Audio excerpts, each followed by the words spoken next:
people who are in a mixed faith marriage because of a faith transition. And it's really possible to have an even better marriage than before the faith transition. This is the goal that I work on with my clients.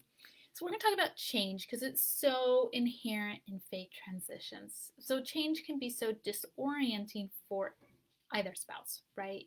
So here I want to talk about how to handle change, whether you're the one changing or you're the one watching the change, because change happens to both partners. So fundamentally, humans love change and they hate change. It's the classic love-hate relationship, but mostly we hate it, right?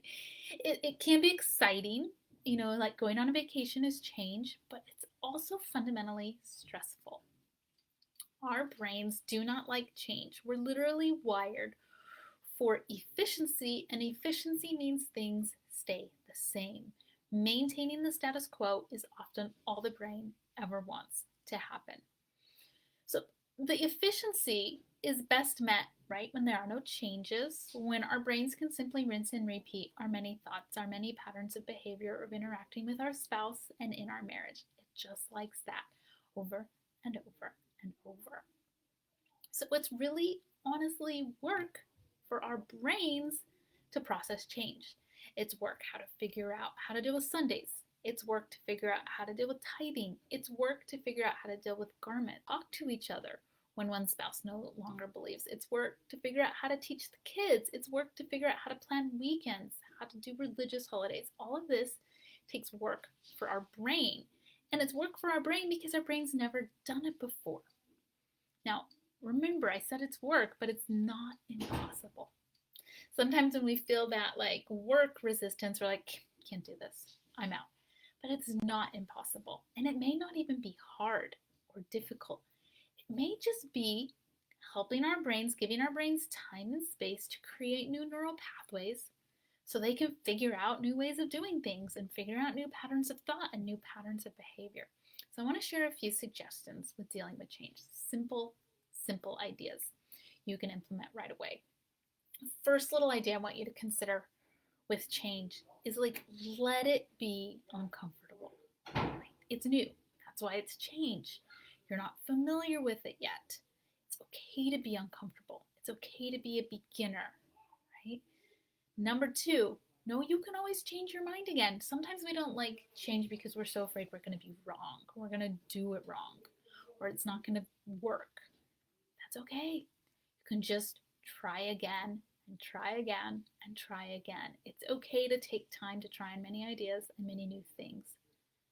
And I want to offer a little warning with change, and that is sometimes we stick to the familiar even when we really don't like it because it's familiar, right? It's efficient for our brains. It's comfortable for us in its familiarity, even if we don't ultimately like it. So sometimes I want you to pay attention to when you're doing that, when you're wanting something to not change only because it's familiar and not because you actually like it. So with change, like in a nutshell, it's okay to be uncomfortable. It's okay to be wrong. It's okay to experience the growth that comes from figuring out how to do something new. I mean, that's what's happening. It's neuroplasticity. You're literally developing new neural pathways in your brain from change. So, in conclusion, change is going to happen, whether you want it or not. It's just part of the human experience. You can fight it or you can just allow it, right? And it can help so much to know that we're just stretching our brains a little and that nothing has actually gone wrong. So let's tie this all into a mixed faith marriage. I know we've only talked about that just tangentially. So when there's big changes in your mixed faith marriage, you might feel like, right? You might feel some worry, anxiety, overwhelm. And a lot of times that's only because your brain doesn't want to create a new neural pathway. It likes the efficiency. It likes the status quo. And we think because we're feeling that way that there's a problem.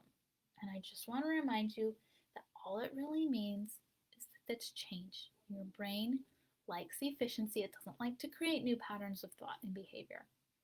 So when we can just relax not fight it, just allow it. Know that we're just stretching our brains, just creating new neural pathways helps things. It really does. So be gentle with yourself. Keep moving through the change because it's inevitable, whether it's a mixed faith marriage or something else.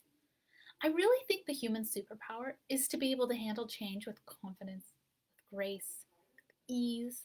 This can be your superpower too. You can handle the change in your mixed faith marriage with confidence, with grace, with ease. I can help you. This is what we do so much in coaching. Contact me, mormoncouples.com. Click on Work with Brooke. There'll be a way where we can set up a free call. Find out what's going on with you. Find out how you can truly develop this superpower to handle change with grace, with compassion, with ease, with confidence. It's totally possible. All right, wishing you the best.